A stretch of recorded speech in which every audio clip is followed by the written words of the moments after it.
그 무더웠던 여름도 이제 다 가는 것 같습니다. 가을에 문턱에 서게 되었는데 선선한 날씨가 돌아오면서 더욱더 신앙생활에 몰입할 수 있는 그런 시간이 되기를 바랍니다. 문제없는 인생도 없지만 해결할 수 없는 인생의 문제 또한 없다는 것을 우리는 알고 있습니다. 문제가 있다는 것은 해답이 있다는 그런 의미입니다. 그러므로 문제에 봉착하게 되었을 때에 너무 당황하거나 또 그 문제에 너무 어려워하지 마시길 바랍니다. 지혜를 구하게 되면 하나님께서 지혜롭게 우리의 인생을 인도해 주셔서 하나님의 은혜 속에서 모든 문제를 해결할 수 있도록 이끌어 주실 것입니다. 출애굽을 하던 시점에서만 보아도 이스라엘 백성들이 할 수 있는 것은 아무것도 없었습니다. 하나님은 모세를 통해서 백성들에게 이렇게 이야기하셨습니다. 너는 두려워 말고 가만히 있어서 여호와께서 오늘날 너희를 위하여 행하시는 구원을 보라. 그렇게 명하셨습니다.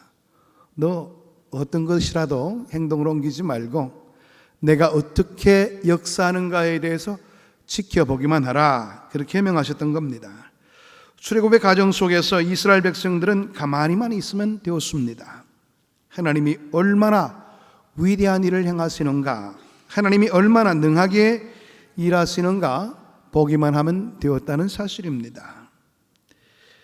하나님께서 10가지 재앙으로 바로와 애굽을 칠 때에도, 홍해가 갈라질 때에도, 추격해오던 애굽 군대가 멸망할 때에도 이 이스라엘 백성들은 한 일이 아무것도 없다는 것을 우리가 너무나 잘 알고 있습니다. 하나님이 이루시는 그 일에 대해서 구경하고 박수치며 기뻐하기만 하면 되었습니다. 그러나 오늘 이 본문의 사정은 좀 다릅니다. 하나님께서 모세에게 말씀하시기를 나가 싸우라. 지금까지는 하나님께서 그들에게 직접 모든 것 개입해 주시고 그들의 손끝 하나 할 필요 없이 그렇게 만들어 주셨지만 이제는 나가 싸우라 이렇게 명하셨던 겁니다. 이제는 그만큼 성장했다는 겁니다. 이제는 그 문제에 실제적으로 대응할 수 있는 능력이 배양되었으니 이제는 그 일에 개입해서 네가 그 일을 한번 감당해 보라. 그렇게 말씀하는 내용의 말씀입니다. 지금 여러분 앞에 싸움이라는 그런 어려움의 문제가 남아 있습니까? 신앙생활에 많은 고통과 어려움이 따르고 있습니까? 시험이 있습니까? 그만큼 여러분이 성장했다는 증거입니다. 하나님께서는요, 감당할 만한 시험밖에 허락지 않습니다. 그러니까 시험이 있다는 것은 내가 그 시험에 넘어지도록 하기 위한 하나님의 뜻이 있는 것이 아니라 감당할 만큼 허락하시는 시험이니 우리가 하나님을 의지하면서 그 문제에 직접 개입하기만 하면 되는 것입니다. 여러분의 어려움의 문제가 있다면 감사하시기를 바랍니다. 하나님께서 나를 성장시키려고 하시는 모양이다. 이렇게 얘기하면 틀림이 없습니다. 여러분, 우리가 구원받기 위하여 한 일이 무엇이 있습니까? 예수를 믿는 것밖에 없지 않습니까? 복음의 사실을 믿음으로 받아들이면 누구든지 구원의 반열에 서게 됩니다. 그런데 구원 이후에 우리의 삶의 현장에서 우리가 감당해야 될 일들이 그때 비로소 시작되는 겁니다. 그때부터는 내가 그 문제의 신앙 가운데서 헤쳐나가야 되는 그런 우리의 사명이 허락되어진다는 사실입니다. 그래서 신앙생활의 승리를 위해서 우리가 실제적으로 그 일에 개입하면서 하나님의 은혜를 기리고 더욱더 성장해가는 그런 우리의 모습들이 필요한 것입니다. 오늘 본문이 시작되는 8절의 말씀을 보게 되면 그때 아말렉이 와서 이스라엘과 르비딤에서 싸우니라 이런 말씀으로 시작되고 있죠. 이스라엘 백성들이 출애굽 여정에는 그들에게 두 가지의 큰 장애 요소가 있었습니다. 하나는 애굽을 떠날 때 떠날 수 없도록 끝까지 물고 늘어지는 애굽의 바로 왕의 관계가 있었고요. 또 다른 하나는 앞으로 전진해 나가려고 할 때에 앞으로 나가서지 못하도록 막는 그런 아말렉 족속의 방해가 있었습니다. 그러나 아까 말씀드렸다시피 그 문제에는 항상 풀어갈 수 있는 답이 있기 마련입니다. 그 싸움에 승리함으로 승정해 가는 것, 이것이 바로 하나님의 거룩한 뜻임을 알고 그 문제를 주님께 의뢰하면서 직접 믿음으로 나가게 되면 그 문제는 쉽게 해결되어 줄 수가 있었던 겁니다. 오늘 우리가 읽은 이 본문의 말씀을 보게 되면 이스라엘 백성들이 이제 아말렉과의 전투를 르비딤에서 벌이게 됩니다. 여호수아는 군대를 통솔하여 직접 전쟁에 개입하게 되고, 모세는 산꼭대기에 올라가서 이렇게 두 손을 들고 기도하는 모습을 보입니다. 근데 모세가 손을 들면 이스라엘이 이기게 되고, 손을 내리게 되면 아말렉이 이기게 되는 기이한 현상이 나타나게 되었습니다. 모세의 발이 피곤하게 되어서 이제 손이 내려가게 되었을 때에 아론과 훌이 모세의 발을 각각 한쪽씩 붙잡고 그 발을 지탱하여 주게 되었습니다. 이렇게 함으로써 모세의 손이 해가 지도록 내려오지 않게 되었던 겁니다. 결국 이스라엘은 아말렉을 물리치고 승리하게 되었다는 것이 본문의 말씀의 내용입니다. 하나님은 이 사건을 통해서 이스라엘 백성들에게 전쟁에서 승리하는 아주 중요한 영적인 원리를 일러 주시게 된 것입니다. 그래서 14절의 말씀을 보게 되면 하나님은 모세에게 이 사건을 책에 기록하고 기념하라, 이렇게 아주 강조해서 이야기하고 계십니다. 더 나아가서 앞으로 가나안 땅에 들어가 전쟁을 수행할 여호수아의 귀에는 외어 들리게 하라, 온전히 숙지할 수 있도록 귀에 박히도록 그렇게 강조하라, 이런 뜻을 가지고 있는 겁니다. 앞으로 여호수아가 끊임없이 전쟁을 반복하며 가나안 땅에 이제 정복 전쟁을 시행하게 될 터인데, 영적 전쟁의 비밀을 일러주라, 이런 뜻이 그 속에 포함되어 있는 겁니다. 단순히 아말렉과의 전쟁에서 이스라엘 백성들이 싸워 이겼다, 이 사건을 말하고자 하는 것이 아니었습니다. 오고 오는 세대 속에서 하나님의 백성들이 악한 마귀와 영적 전쟁을 한바탕 치르게 될 때에 어떻게 승리할 수 있는가에 대해서 이 본문의 말씀은 우리에게 교훈해 주고 있는 것입니다. 그 비밀을 우리에게 가르쳐 주고 있는 것입니다.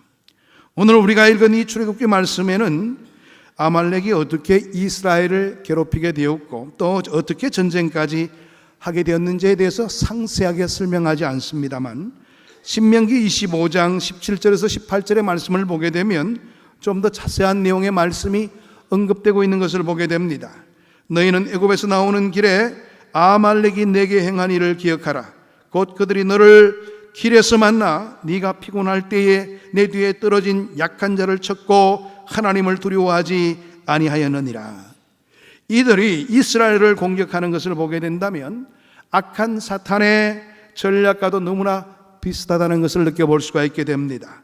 아말렉 족속은요, 전면전을 치르지 않았습니다. 대신에 이스라엘 백성들이 열을 져가는 동안에 피곤하여 뒤처진 사람들을 골라 공격했습니다. 뒤에 어려움을 안고 처져 있는 사람들을 공격했던 것입니다. 약하고 병든 사람들, 피곤해 지쳐 있는 사람들, 이들이 바로 아말렉의 주공격 대상이었던 것입니다. 악한 사탄도 아말렉처럼 하나님의 백성을 공격한다는 사실을 아십니까? 사단의 공격 대상이 되는 사람들은 어떤 사람들입니까?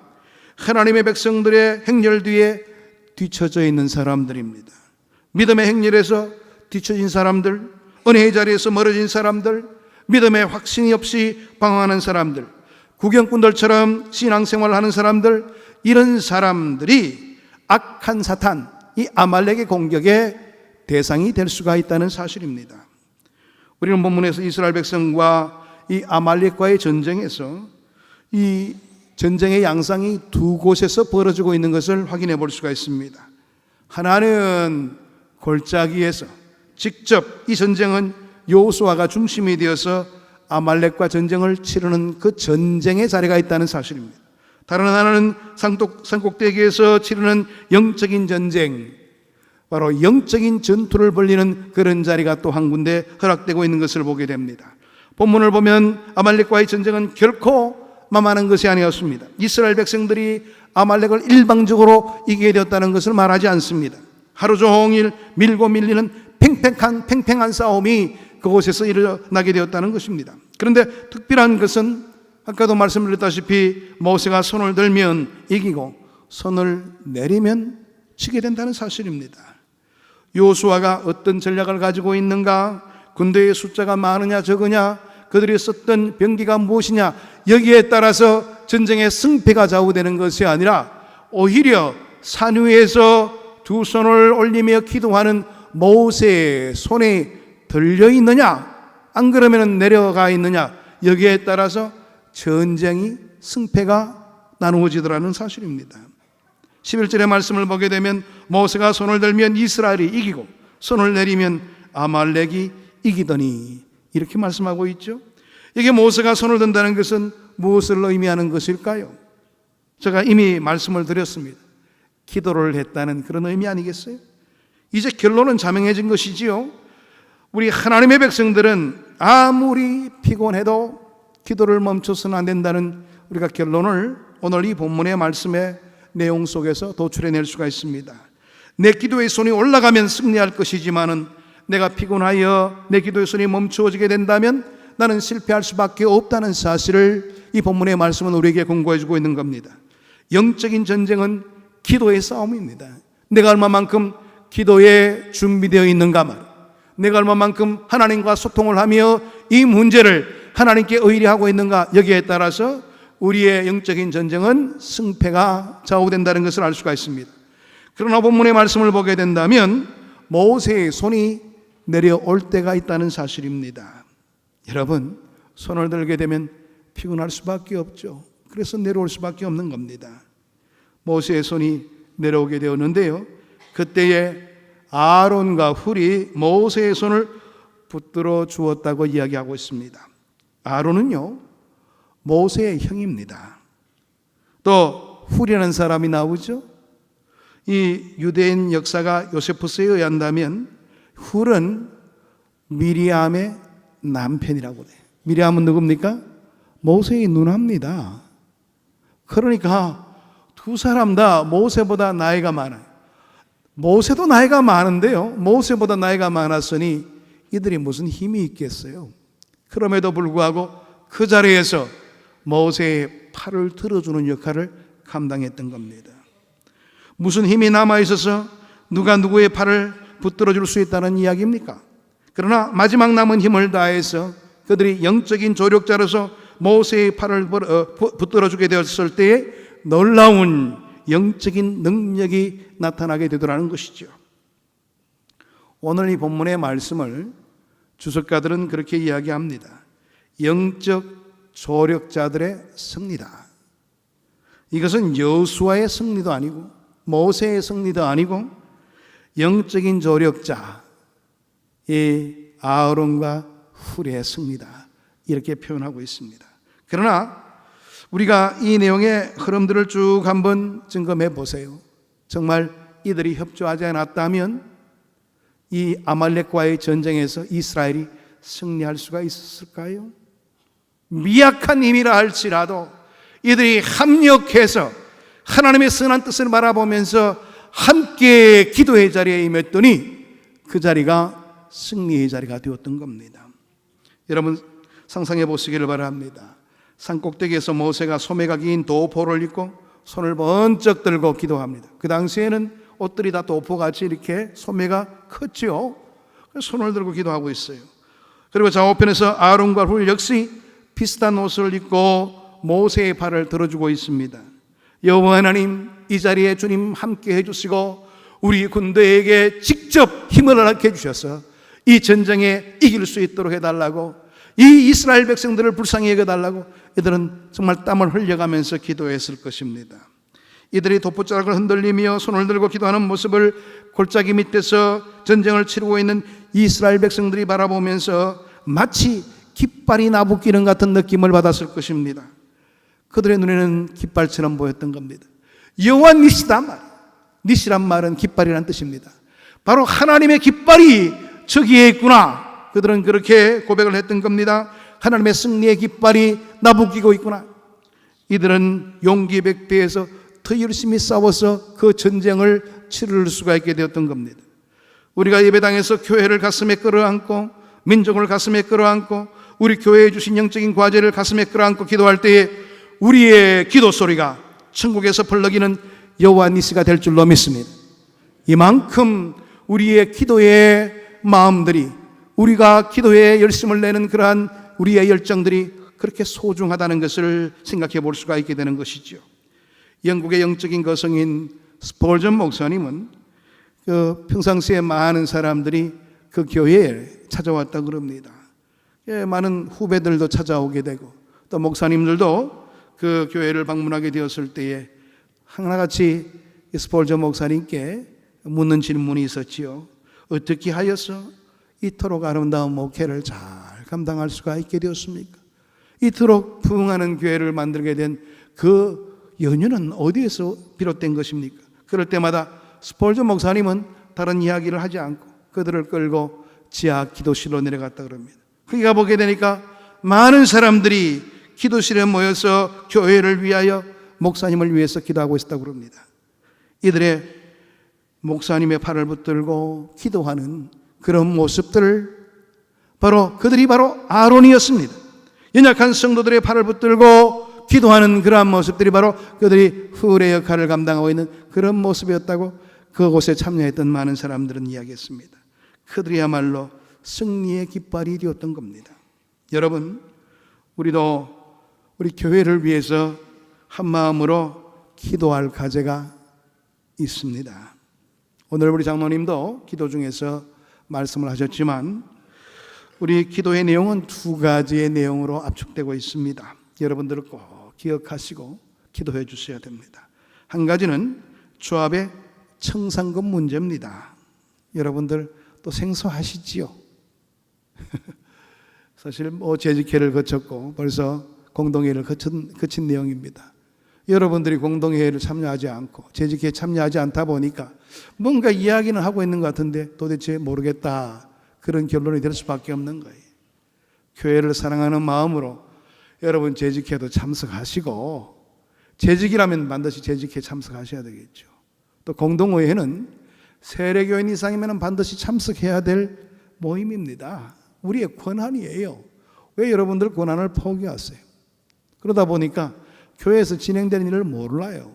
그래서 장로님들이 기도하는 청산금이라는 게 뭡니까? 이렇게 물으시는 분이 많아서 안 되겠다 생각이 돼서 여러분 앞에 이렇게 지금 말씀을 드리는 겁니다.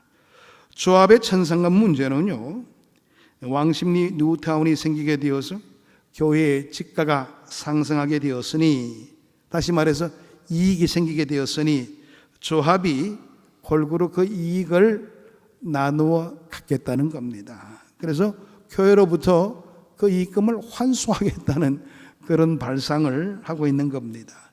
여러분, 우리는 종교단체이지 이익단체가 아닙니다. 그런 내용이 해당될 수가 없는 것이지요. 우리가 생각할 때는 일반적으로 말도 안 되는 그런 요구를 하고 일축할 수도 있겠지요. 그러나 조합이 총회에서 그 문제를 가결시켜서 요구하게 되면 그 요구는 법적 효력을 발생하게 됩니다. 그 요구를 관철시킬 때도요, 사실 보면 몇몇 사람들이 주동되어 가지고 그냥 몰고 그냥 나가는 그런 입지에 있었습니다. 또 요즘 들어서 보게 되면 교회에 대해서 안 좋은 생각을 하고 있는 분들이 많으셔서, 요즘도 그런 분들이 많으시더라고요. 교회에 십자가 불빛이 너무 밝아서 너무 안면을 방해한다 그래서 불빛을 좀 죽여달라, 그런 요구도 많고요. 우리가 상상 이상의 내용들을 많이 요구하는 경우가 많습니다. 그만큼 교회에 대해서 안 좋은 생각을 가지고 있는 분들이 있다는 거예요. 그런 분들의 입장에서는 너무 좋은 기회라고 여기는 거예요. 이런 문제가 나왔다는 거에 대해서. 그래서 그 일에 동조하게 되고요.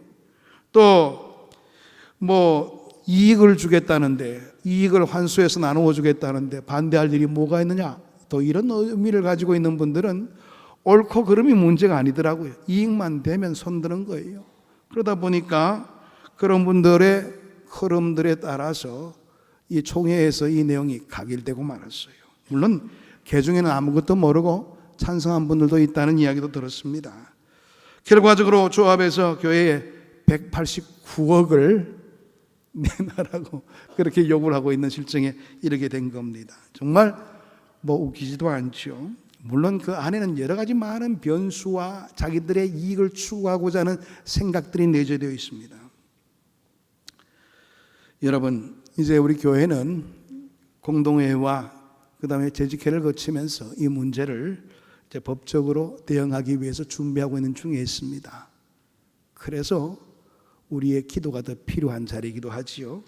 또 백봉산 기도원 진입로 문제는 우리 기도원 진입로 중에 일부가 남의 땅이지만은 지금까지 오랜 기간 그 땅을 사용해 왔습니다. 선배 장로님들의 말씀에 의한다면 그 땅을 사용할 수 있도록 이미 그 땅 주인에게 오랜 시간 전에 허락을 받았다는 이야기를 들었습니다. 그런데 최근 그 땅의 주인의 후손이 그 땅을 더 이상 사용하지 못하도록 그렇게 조치를 했습니다. 자기 땅이니까 사용하지 말라는 겁니다. 우리 교회에서는 사용료를 주거나 또 매입할 수 있도록 해달라고 그렇게 요청을 했지요. 우리가 그 땅 사용하는 거 돈 드리겠습니다. 또 원한다면 그 땅을 매입할 수 있도록 그렇게 조치하겠습니다. 이렇게 했는데요. 근데 땅 주인은 그 땅을 포함한 자기 임야를 고가로 매입하든지 자신의 임야를 우리의 대지와 바꾸겠다는 거예요. 이게 말이 안 되는 요구 아니겠습니까? 이 문제로 참 당회에서나 또 재직회에서나 또 공동회에서 이 문제를 가지고 많은 우리가 심사숙고를 해서 또 법적 대응을 하려고 합니다. 그래서 9월 7일 판결을 앞두고 있는 실정에 있습니다. 근데 여러분, 이 문제가 쉬운 듯 하면서도 어려운 것은 우리는 예수를 믿는 사람이니까 그들에게 반드시 득스럽게 이 문제를 처리해야 되기 때문에 그것이 어려운 겁니다. 일반 사람들 같아서는 법적 대응을 하고 아주 칼같이 모든 것들을 할 수가 있죠. 그렇지만은 또 우리 교회의 입장이니까 그런 일들이 쉽지는 않습니다. 또 악을 쓰며 달려드는 자에게 득스러움으로 이기는 것은 쉬운 일이 아닙니다. 그래서 우리의 기도가 필요하다는 것입니다. 하나님의 공의가 드러나서 그들의 거릇된 모략을 무너뜨리시고 자신들이 스스로 이 일을 포기할 수 있도록 우리가 기도를 해야 될 것입니다. 그래야지 이 문제가 원만하게 해결될 수가 있어요. 지금 이들은요, 끝까지 가보겠다고 그렇게 이야기하는 그런 모습을 가지고 있습니다. 여러분, 이 재판이 길어지면 길어질수록 낭비적인 요소가 많은 거예요. 서로 다 손해보게 되고 어려움 속에 거할 수밖에 없게 되는 겁니다. 소모적인 그러한 재판에 불과한 것이죠. 저는 이 문제에 대응하면서 오늘 이 본문의 상황을 생각했습니다. 하나님께서는 정말 문제가 안 될 문제를 우리 교회에 허락하셔서 우리를 기도하도록 만드시는구나. 여러분, 우리가 건축을 하게 될 때도 얼마나 어려움이 많았습니까? 그렇지만 하나님께서 우리의 간구에 응답해 주셔서 우리가 이 건축을 할 때도 어려움 없이 모든 것을 완료할 수가 있게 되었습니다. 건축을 하고 나서 여러분들이 기도하는 모습들이 다 사라지시더라고요. 그래서 그러신지 하나님께서는 다시 한 번 더 뜨거운 마음으로 기도해라.